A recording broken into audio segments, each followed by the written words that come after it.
bendiga, hermanos. Una vez más vamos a dar inicio a nuestro servicio de esta noche. Si por favor me acompañen, vamos a ponernos de pie para leer una porción de la Biblia.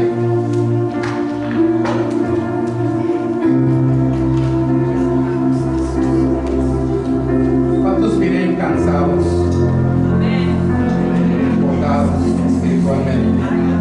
Vamos a leer una parte de la Biblia en Isaías 40, capítulo 40, verso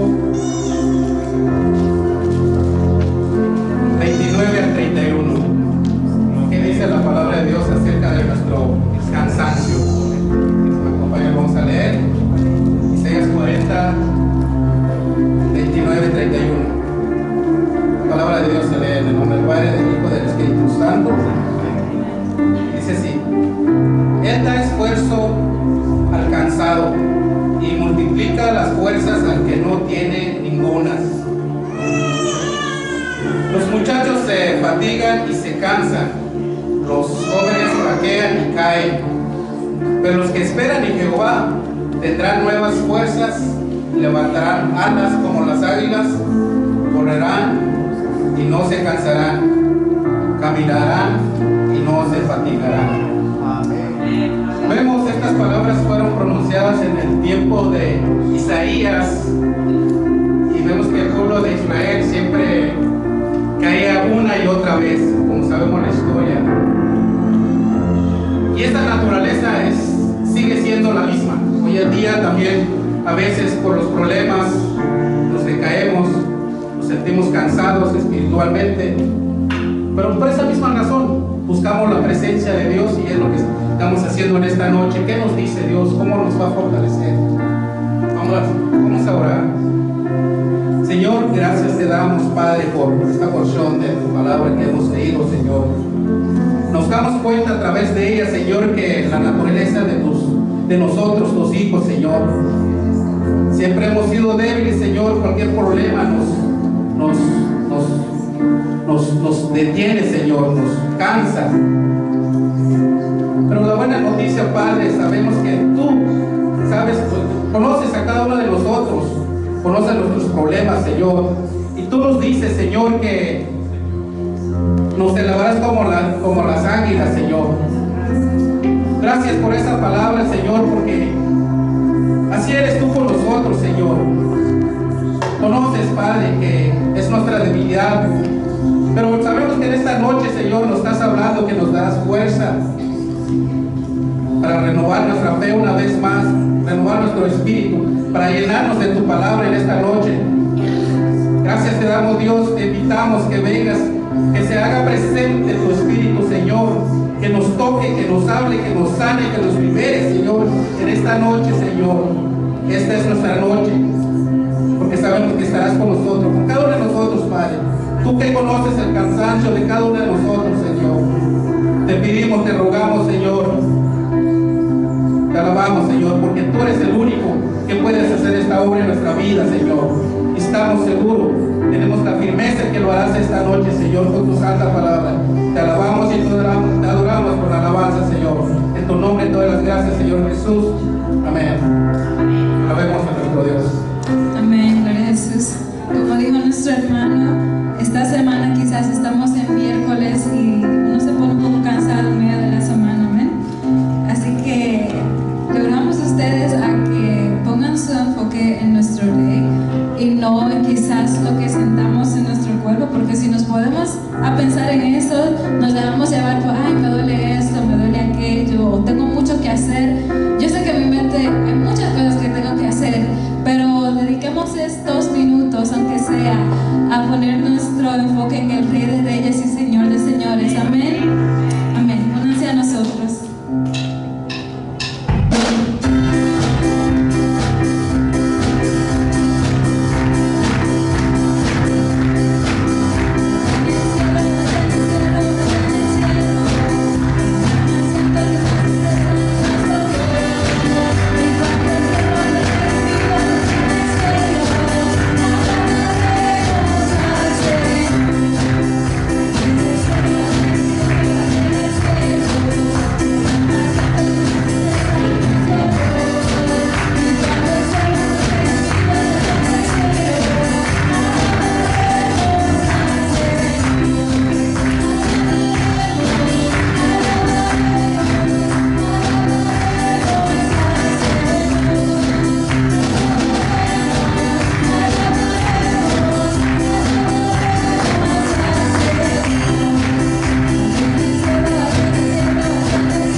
ocupaciones, carreras, hacemos el tiempo para venirte a adorar, Señor.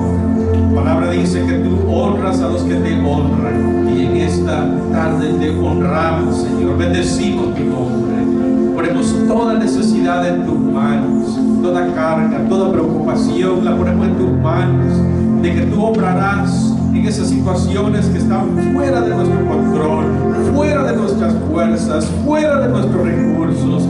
La ponemos en tus manos, confiando de que tú obrarás a nuestro favor, tú suplirás cada necesidad, tú traerás sanidad a cualquier dolencia, Señor. Oh, gracias, Padre, porque mientras te adoramos, te servimos y bendecimos tu nombre, confiamos de que tú vas a obrar a nuestro favor. Tú pelearás nuestras batallas, Señor.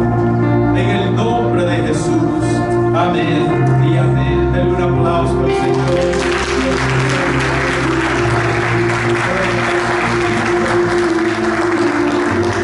Vamos a recibir nuestros diezmos y ofrendas. Amén.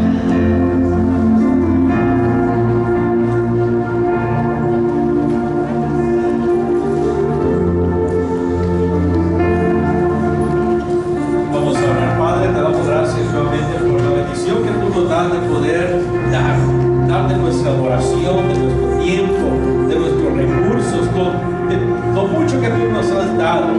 En este día nosotros te honramos aún por medio de nuestros diezmos y ofrendas. Bendice y suple cada necesidad en el nombre de Jesús. Amén. Quería más mencionar y continuar orando por la familia de mi suegro, el hermano Pérez. Hoy en la noche iban a hacer aquí le llaman viewing, que se consideraría como velorio en nuestros países. Ahora van a estar velando el cuerpo de Tía Berta, y el día de mañana va a ser el entierro. Por ellos, que Dios los fortalezca. Tenemos un anuncio por el momento, pero en este día con nuestro hermano Willy va a venir a compartir las palabras, ¿verdad? Si no me equivoco. Bueno, algunos de ustedes sé que el hermano no lo he recibido como miembro, y el hermano dice, bueno, que me atrasé, estoy reuniéndome con varias familias que vamos a estar recibiendo como miembros, y eso me ha atrasado, y aquí estaba en la agenda de venir a enseñar. Esto es lo que ha tomado lugar, nada más esperamos para el otro domingo recibir varias familias. Queremos recibir como miembros que son fieles a nuestra iglesia, y damos gracias a Dios por ellos. Amén. Nuestro hermano Willy manejaba por esta calle, y un día vino y puso en su corazón que viniera a visitar nuestra iglesia, y desde que vino a visitar nunca falla, nunca faltaba, ha estado acá por varios meses, ha estado acá fielmente en la oración, los miércoles, los domingos, y cualquier área que necesitamos apoyo, él ha estado ahí. En junio, si no me equivoco, julio también se movió su esposa. Ellos vivían en Filadelfia, ellos servían a la iglesia, eran líderes en una iglesia en Filadelfia, y Dios los trajo a esta área, y damos gracias a Dios por la vida de ellos, su familia, su apoyo. Amén. Cualquier cosa que necesitamos está en su alcance, y está, y damos gracias a Dios por ellos, por las personas que Dios ha traído a nuestra iglesia, y ha sido de bendición, y ha sido de ellos. Amén. Hermano Willy, amén. Share with us.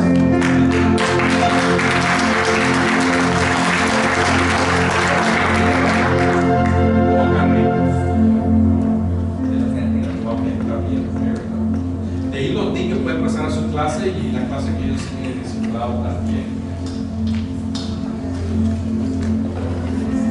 Para algunos que no sabían, la esposa de nuestro hermano Willy es maestra, o era maestra en Filadelfia, y nuestro hermano Willy también estudió para ser maestro. Está esperando creo que por tiempo va a empezar a enseñar en la escuela pública aquí en Grand Rapids. Gracias a Dios por ello. Dios les bendiga. En la tarde de hoy, cuando mi esposa llega a la casa, me dice, ¿cómo te sientes? Le digo, me siento muy nervioso. Muy nervioso. Realmente, antes de comenzar, Yo trabajé con políticos en Puerto Rico por muchos años y hablaba frente a miles de personas y no me daba miedo o temor, pero cuando uno se para aquí, sí le debe de dar el temor de Dios, porque lo que uno va a traer no es, son palabras vanas, lo que uno va a traer es palabra viva y palabra de verdad. Así que espero que en esta noche usted se goce con este estudio bíblico y también me ayude a poder traer el estudio bíblico, porque uno solamente hablando y hablando y hablando, pero como que uno se aburre, ¿no? Y si me pongo un poquito gago, mi esposa me dice, no comiences a gaguear porque se te notan los nervios. Así que si me pongo gago, pues usted me hace que estoy gagueando, pero vamos a orar para que el Señor tome control de todo este estudio bíblico. Señor y Padre amado, te damos gracias. Gracias porque tú eres Dios eterno, Dios grande, Dios poderoso. Gracias por permitirnos a cada uno de nosotros llegar hasta tu casa de oración, Señor.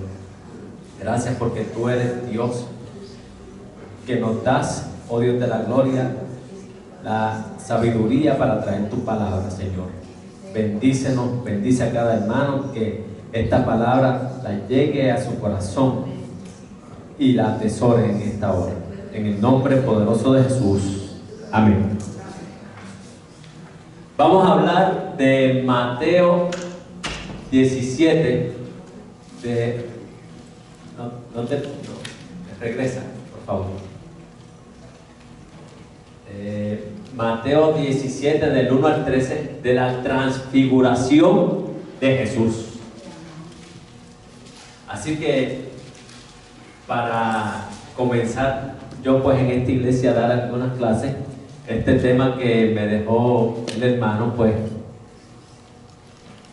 me va a poner a mí en una situación difícil y de aprieto, porque es un tema muy amplio y cada vez que cuando me lo dio comencé con ideas y hasta en el trabajo uno pues comienza a hacer sus cosas y a pensar qué puedo decir o qué no puedo decir sobre la transfiguración, pero vamos a ver lo que nos trae esta palabra en esta noche. Puede pasar a la próxima.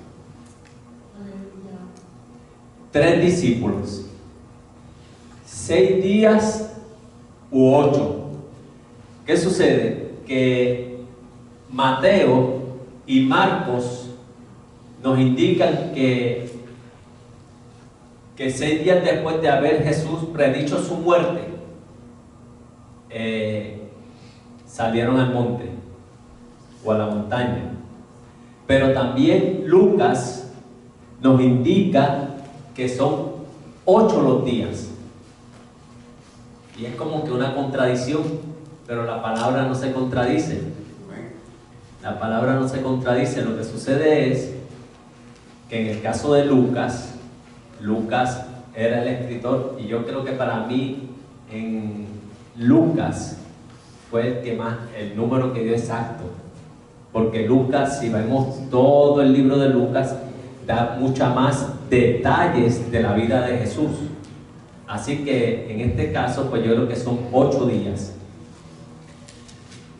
Pero debemos notar 2 cosas en cuanto a eso, que Lucas nos indica en el capítulo 9, 28, que son los 8 días después de esa palabra de Jesús. Aunque parezca esa contradicción, en el griego original, los 8 días que indica Lucas, esto quiere decir que que son inclusivos, que se incluyen 2 días adicionales, pues quizás porque él los quiso incluir, o quizás eran 8 días y los otros 2 escritores no los incluyeron, pero pueden ser inclusivos. Esto quiere decir que hay una virtud o capacidad para incluir esos días. Así que no hay una contradicción en la palabra, sino que puede ser inclusivo o no incluido. Segundo, esta es la primera vez que Jesús llama a sus 3 discípulos. Le voy a pedir al hermano Miguel que me lea el versículo 1, por favor. 6 días después, Jesús tomó a Pedro, a Jacobo y a Juan su hermana, y los llevó aparte a un monte alto. Así que los llevó aparte a un monte alto y tomó a Santiago, a Pedro y a Juan, a 3 discípulos. Pero este acontecimiento no fue el único de que Jesús tomara a esos 3 discípulos. Vamos a pedirle al hermano Miguel nuevamente que nos lea Marcos capítulo 5, 37. No dejó que nadie lo acompañara, excepto Pedro, Jacobo y Juan, el hermano de Jacobo. Gracias. ¿Qué sucede? Que cuando nos dice la palabra que Jesús apartó, le dijo aparte de los 12, escogió a 3, a Santiago, a Pedro y a Juan, para entonces subir hasta el monte, y allí en el monte pues iba a pasar algo grande. Así que los separó a cada uno de ellos. Hay varias hipótesis, hay 3 hipótesis para esa separación. Primero dicen los exégetas y los teólogos que estos 3 discípulos eran los más aptos para aprender, que aprendían rápido. Pero también hay otra hipótesis, que eran los principales líderes y por eso fue el que los escogió. Y hay otra tercera hipótesis, que eran los más necesitados. Sin embargo, estas 3 son 3 hipótesis. Lo que nosotros entendemos es que Pedro, Santiago y Juan eran los más cercanos a Jesús y por eso tuvieron la gran oportunidad de ver esta gran señal. Le voy a pedir a hermano Elías que nos lea el versículo 2, por favor. Versículo 2 dice: y se transfiguró delante de ellos, y resplandeció su rostro como el sol, y sus vestidos se hicieron blancos como la luz. Amén.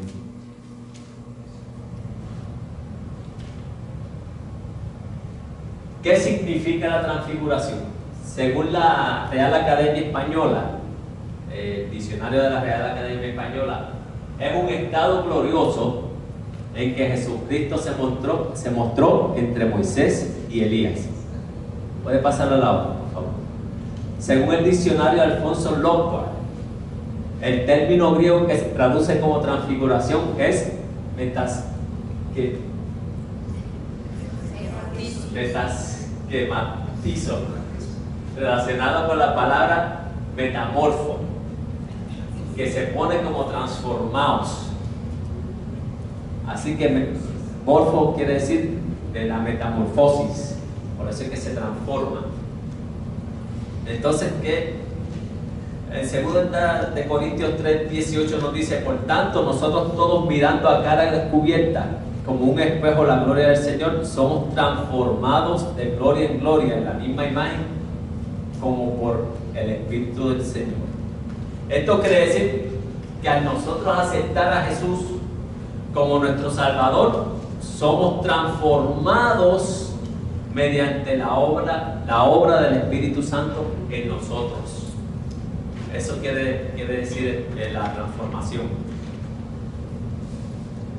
Y la pregunta que nos tenemos que hacer es: ¿creen ustedes que la transfiguración es un milagro de Jesús? ¿Qué ustedes creen?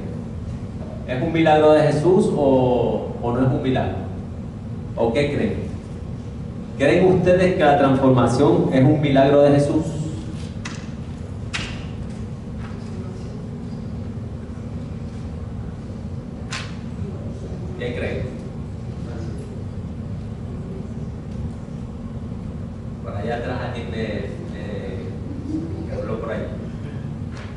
¿Sí o no? Vamos a ver. Para mí que el verdadero milagro no fue la transfiguración en Jesús. Hablaba con mi esposa hace 3 días atrás y quizás ella aporte algo, porque lo que yo le dije entramos como en controversia. Pero eso es bueno porque uno aprende y ve otro punto de vista. ¿Qué sucede? Para mí el verdadero milagro de Jesús es el haber permanecido 33 años como hombre sin haber mostrado su majestad hasta ese momento. ¿Usted sabe por qué?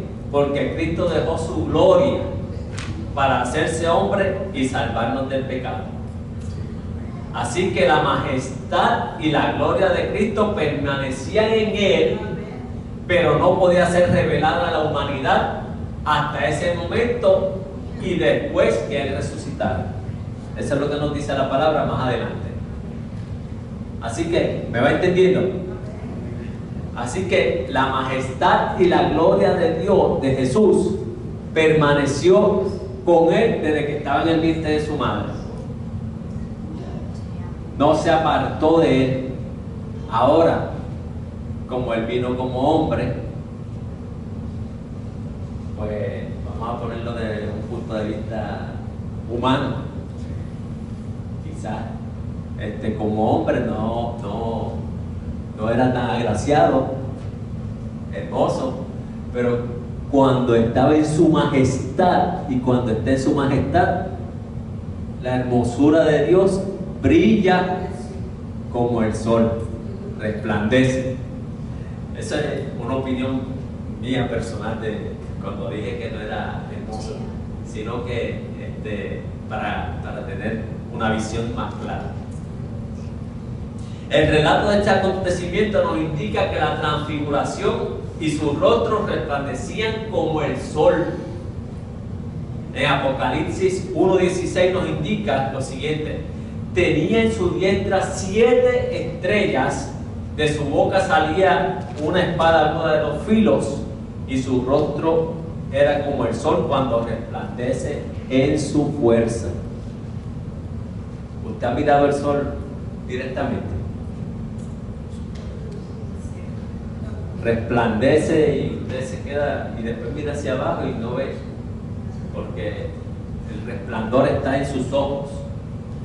Imagínese, así es el rostro de Jesús, resplandece. Y más el rostro de Dios. En Apocalipsis nos dice cómo es el rostro de Dios, que no se puede mirar de tan resplandeciente que es. Amén. El versículo 3 nos dice así: en esto se les aparecieron Moisés y Elías hablando con él.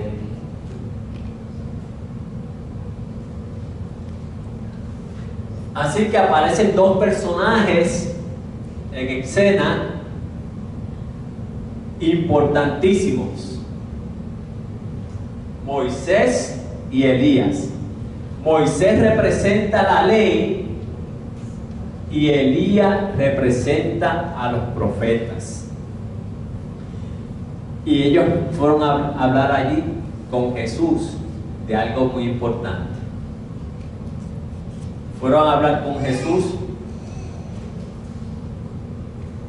del acontecimiento más grande en la historia de la humanidad, que fue la muerte, crucifixión y resurrección de Jesús. Así que esos 2 personajes que habían muerto hace 1500 y pico de años atrás, vinieron donde estaba Jesús. Pero veamos lo que nos dice. Lucas 9:31 nos dice: quienes aparecieron rodeados de gloria y hablaban de su partida, que iba a Jesús a cumplir en Jerusalén.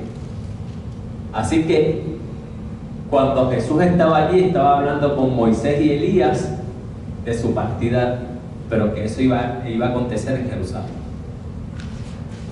El versículo 4.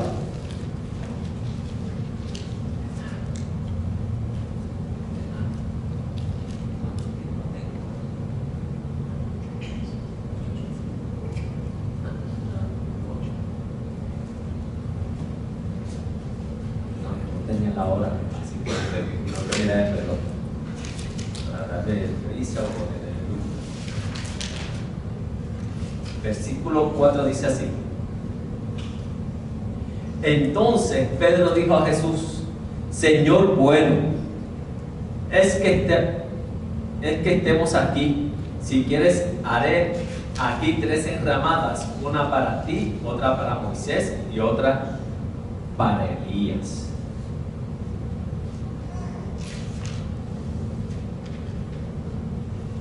¿Qué es una enramada? Es una tienda de campaña o tabernáculo, el cual se solía usar en la antigüedad como morada para la gente de la antigüedad. De hecho, la enramada es como en nuestros países, en Puerto Rico, en los años 10, 20, 30, eso era lo que así era que vivían. Se le decía choza, debajo de palmeras, y así era que se vivía en Puerto Rico en ese tiempo. La enramada proviene del término esquini, que se traduce en choza o pabellón. Pero veamos para qué se utilizaba. En las últimas semanas hemos estado hablando de Pedro, por sus intervenciones oportunas o inoportunas, como nos decía el hermano Barrio los otros días, Pedrito. Como usted quiera mirarlo, si eran intervenciones oportunas o inoportunas, usted como quiera mirarlo. Esas intervenciones nos han ayudado a comprender mucho mejor la palabra de Dios. Porque si no hubiera intervenido de forma oportuna o inoportuna, pues entonces no hubiéramos podido comprender mucho mejor esa palabra. Incluso Pedro fue hasta reprendido por Jesús. Imagínense qué inoportuno fue quizás en esa ocasión, reprendido por Jesús. Pero gracias por él preguntar, nosotros estamos aquí trayendo y hablando de Pedro, y hablando de Jesús, y hablando de este acontecimiento. Así que Pedro hablaba impulsivamente, como en esa ocasión. Podemos entender lo que él estaba viviendo al lado de Jesús. Imagínense, al lado de Jesús y viviendo tantas cosas, tantos milagros, tantas situaciones que se encontraban en el camino. Alguien tenía que preguntar. Si los demás no preguntaban, pues él preguntaba. Quizás él le escogía una persona, le preguntaba a él y él hacía la pregunta hacia adelante, ¿no? En esta ocasión se dirige a Jesús llamándolo Señor bueno. Pero Pedro en esa ocasión, llamando al Señor Señor bueno, parecía que estaba lúcido, parecía que estaba en todo su sentido. Pero lo que sugiere a Jesús inmediatamente provoca la intervención de Dios, de Dios inmediatamente. Él le dice: vamos a hacer una enramada, pero eso provoca la intervención de Dios. Así que Pedro le propone hacer esas 3 enramadas para que pudieran habitar ellos allí. Lo que sucede es que en la antigüedad se hacían enramadas para la fiesta de los tabernáculos. ¿Y qué sucede? Que hacían 7 días fiesta de tabernáculo, y en cada una de esos días estaban las enramadas y se hacía ese ese tipo de choza. Y cuando cada uno de esos días habitaba el espíritu, supuestamente habitaba el espíritu de Abraham, de Isaac, de Jacob, de David, se me olvidan tres más, pero habitaban esas personas. Él entendía, Pedro en esos momentos entendía que eso también podía ser así, que esa visión que él estaba viendo, que la transfiguración que estaba viendo, pues merecía ser derramadas. Pero interviene Dios en ese momento. Y la pregunta que nos tenemos que hacer es: ¿cómo reconoce Pedro a Moisés y a Elías? ¿Qué usted cree?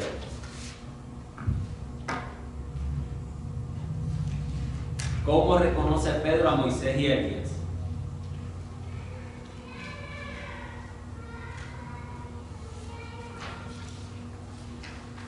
¿Alguien que me pueda ayudar con eso? ¿Cómo lo reconoce? Porque está diciendo que va a ser 3 ramadas y menciona hasta los nombres. Pero aquí tendríamos que especular, porque la Biblia no nos dice nada sobre eso. Pero vamos a ver lo siguiente. Quizás Pedro los reconoció por iluminación divina, similar al reconocimiento de Pedro cuando Jesús le preguntó: ¿qué dicen los hombres? ¿Quién soy? ¿Quién era realmente Jesús? Mateo 16 dice así: entonces respondió Jesús, le dijo: bienaventurado eres, Simón, hijo de Jonás, porque no te lo reveló carne ni sangre, sino mi Padre que está en los cielos. Amén. Así que la iluminación divina quizás intervino allí, por eso él reconoció a Elías y a Moisés. Pero hay una segunda también. Antes de que Pedro se refiriera a ellos por su nombre, dice en el versículo 3 que Jesús estaba hablando con ellos. Quizás Jesús los llamó por su nombre y Pedro escuchó. Pero esa yo no, aunque la puse allí, más adelante indica que Pedro y los otros 2 estaban dormidos. Así que si estaban dormidos, usted dormido no es otro que escuche, ¿verdad? Así que esa segunda, pues entonces la tenemos que quizás hasta descartar y quedarnos con la primera, con la iluminación divina. Amén. Vamos a pedirle a mi esposa que me lea los versículos 5 al 8, por favor. Mientras él aún hablaba, una nube de luz los cubrió, y he aquí una voz desde la nube que decía: este es mi Hijo amado, en quien tengo complacencia, a él oíd. Al oír esto, los discípulos se postraron sobre sus rostros y tuvieron gran temor. Entonces Jesús se acercó y los tocó y dijo: levantaos y no temáis. Y alzando ellos los ojos, a nadie vieron sino a Jesús solo. Pedro y la irresistible oportunidad de decir algo.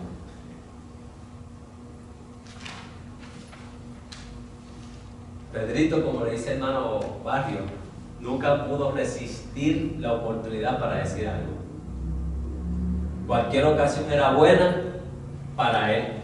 Generalmente se adelantaba a opinar y normalmente acababa diciendo algo equivocado. Como lo que acabamos de ver. Le llama Señor bueno a Jesús, pero inmediatamente le dice: vamos a hacer una enramada. Pues algo equivocado, porque vamos a ver más adelante por qué Jesús, por qué Dios le habla las palabras de Dios en cuanto a lo que le estaba pidiendo. Así que aún no terminaba de hablar Pedro cuando la intervención de Dios se hizo presente, indicándole solamente una cosa: este este es mi Hijo amado, en quien tengo complacencia. Entonces, ¿qué significa complacencia? Es efectuar algo porque se considera bueno. Se trata de la disposición a la hora de realizar una acción. Se acentúa la parte de la complacencia, sea bueno. Así que eso es lo que significa la complacencia. Lo que Jesús estaba realizando y cumpliendo era bueno ante los ojos de su Padre. ¿Verdad que sí? Por eso estamos aquí. Por eso es que estamos buscando presencia de Dios. Lo que el Padre le había mandado a hacer lo estaba cumpliendo y pronto sería la culminación de ese caminar en la tierra. Por lo tanto, el Padre se complace que sea su Hijo y solo Él a quien se le dé la gloria, honor y honor, pues no se le puede rendir gloria y honor a Moisés y a Elías. Por eso fue que Él le dice que Él tenía complacencia. Este es mi Hijo amado en quien tengo complacencia. ¿Por qué? Porque le está diciendo, no, a Moisés y a Elías los dejas aparte. Mi Hijo es al que yo tengo complacencia. Él fue al que envié a morir por sus pecados. Por eso fue que le dice que no se haga. Prácticamente le está diciendo, no, Pedro, enramadas aquí no, y menos para los tres. ¿Ves? Amén. ¿Está entendiendo? Así que Cristo y solo Cristo es quien merece esta adoración. Así que Él era el que merecía la adoración, no Moisés ni Elías. Ya Moisés había hecho su trabajo, Elías había hecho su trabajo y vuelve a hacer su trabajo al tercer año de la gran tribulación. Así que 3 años y medio y vuelve a hacer un trabajo que le envía el Señor. Amén. Así que por lo tanto la aparición de Moisés y Elías representan la ley y los profetas. Pero la voz del cielo, la voz de Dios, a Él oír, muestra claramente que la ley y los profetas deben cederle paso a Jesús. Eso es lo que mostraba eso. Que la ley y los profetas le cedían paso a Jesús. La ley había cumplido su cometido. Los profetas habían cumplido su cometido. Y Jesús estaba por cumplir su cometido. Así que eso era lo que le estaba diciendo Dios a él oír. Así que aquel es el nuevo camino que reemplaza al antiguo. Él es el cumplimiento de la ley y las incontables profecías del Antiguo Testamento. Por eso se cumple la ley. Y las profecías, si vamos a Isaías, Él las estaba cumpliendo. Si nos vamos a Isaías y leemos Isaías, Jesús estaba cumpliendo la profecía. Así que estaba cumpliendo con los profetas también. También en su forma glorificada ellos vieron un atisbo de su futura glorificación. Así que los tres, Juan, Santiago y Pedro, vieron vamos a ver, les dije atisbo, así que vieron una chispita, un poquito de la gloria de Dios. No lo vieron todo, porque cuando subamos al cielo, allí sí lo vamos a ver todo. Amén.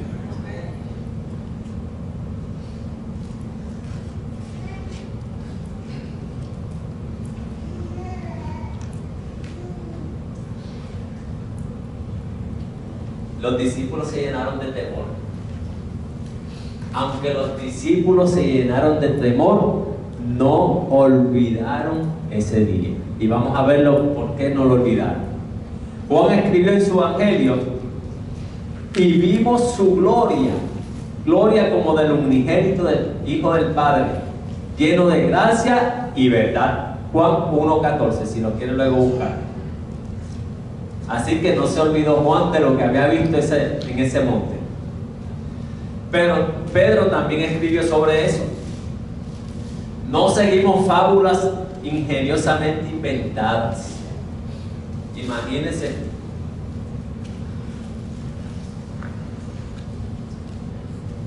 ¿Quién va a inventar un libro así, con tanta concordancia, con más de 8.300 promesas, con lo que pasa desde el principio a fin? ¿Quién lo va a inventar? ¿Verdad que?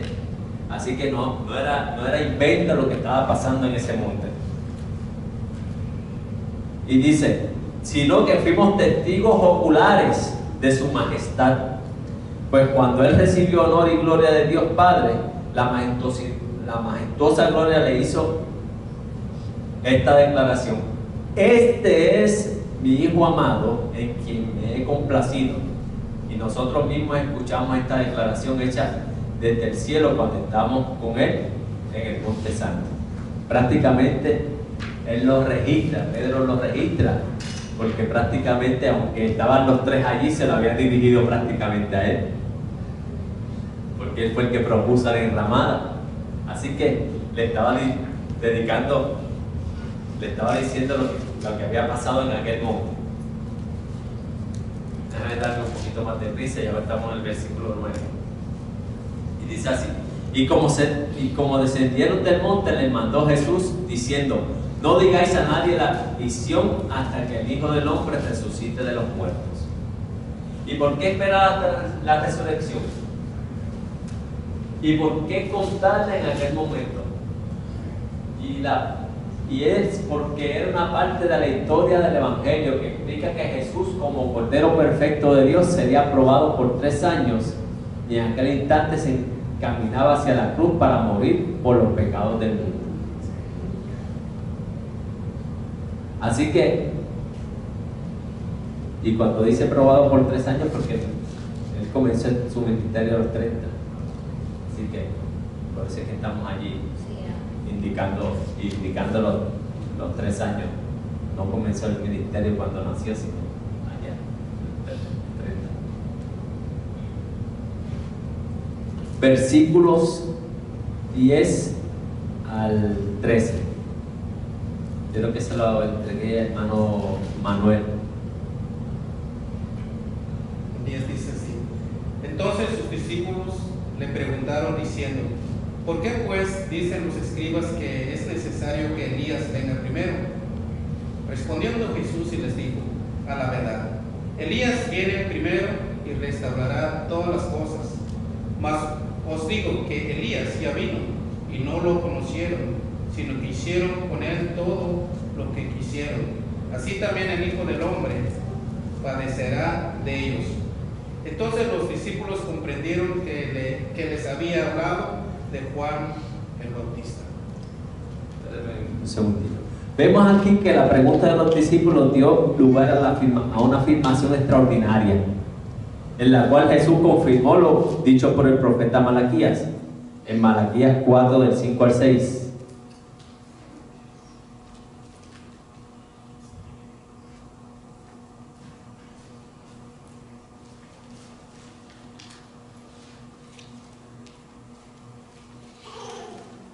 ¿Lo tiene?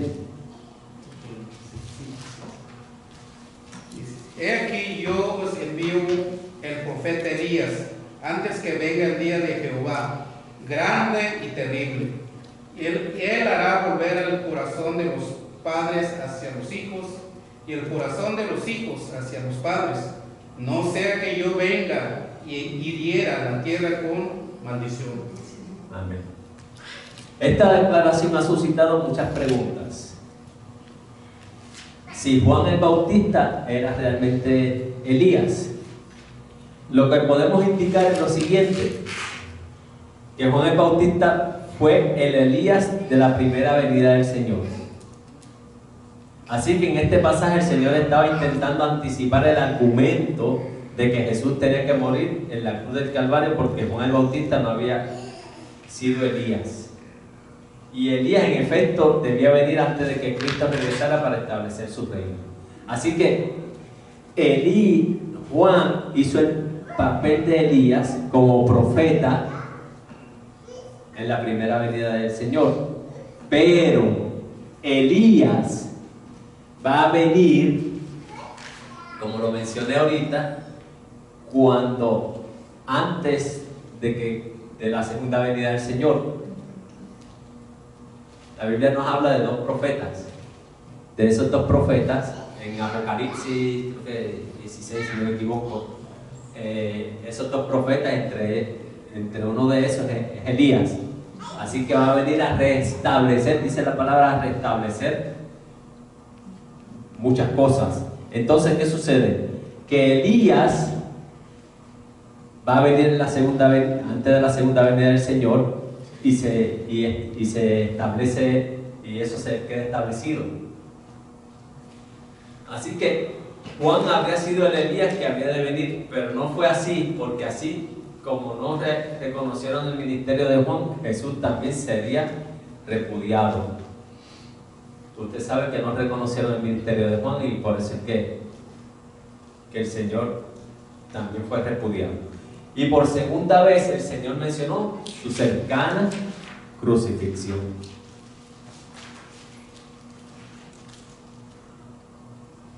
Vamos a concluir. Estamos a tiempo. Nuestra conclusión es la siguiente. La Biblia nos muestra que el rapto de la iglesia ocurrirá una transformación para los creyentes que aún están vivos, en un cuerpo glorificado al regreso de Jesús. Amén.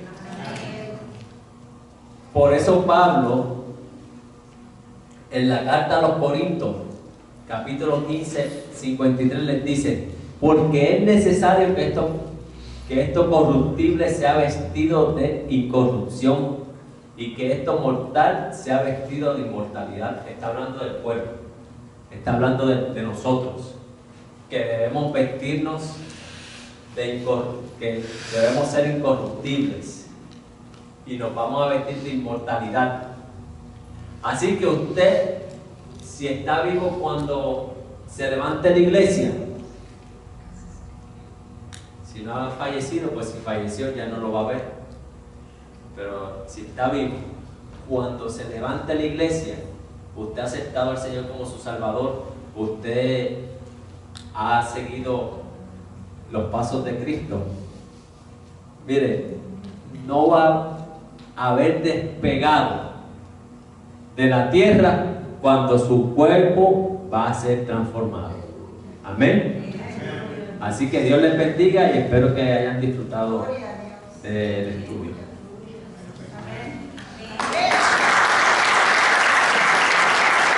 Le damos las gracias a Dios, le doy las gracias al hermano porque ha tenido la disponibilidad para poder venir, y gracias a Dios también, como venía diciendo el hermano, la transfiguración. Cada uno de nosotros también podemos ser transfigurados. No podemos transfigurar por medio de la palabra de Dios. Cuando nosotros leemos la palabra de Dios nos transformamos, somos otras personas diferentes. Cada uno de nosotros podemos dar testimonio de lo que Dios hace en nuestra vida. Usted y yo a veces los hemos transformado, y a veces nos asombramos. O las personas que usted conoce a veces se puede decir: en verdad tú eres el que hacías aquello. Yo no te recordaba ya. A veces su vestuario ya no es la manera en cómo lo era, su conducta, su manera de ser. A veces nosotros transformamos de diferente manera.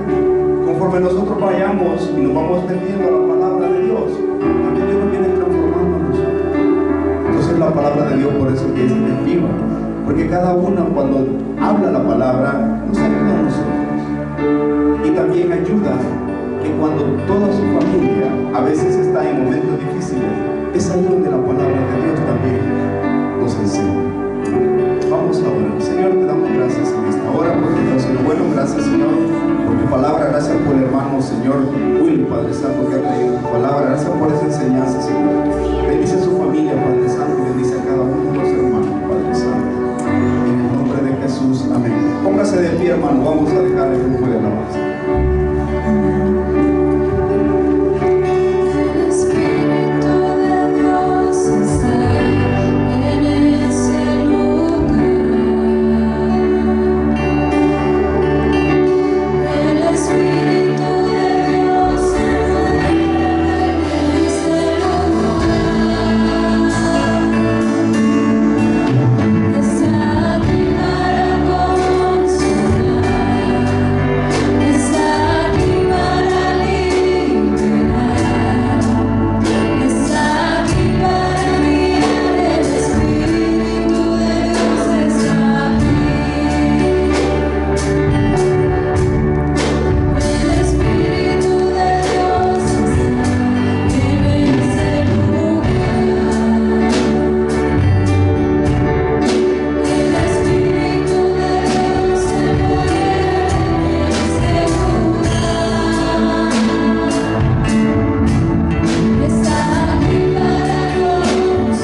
hermanos, Señor, en este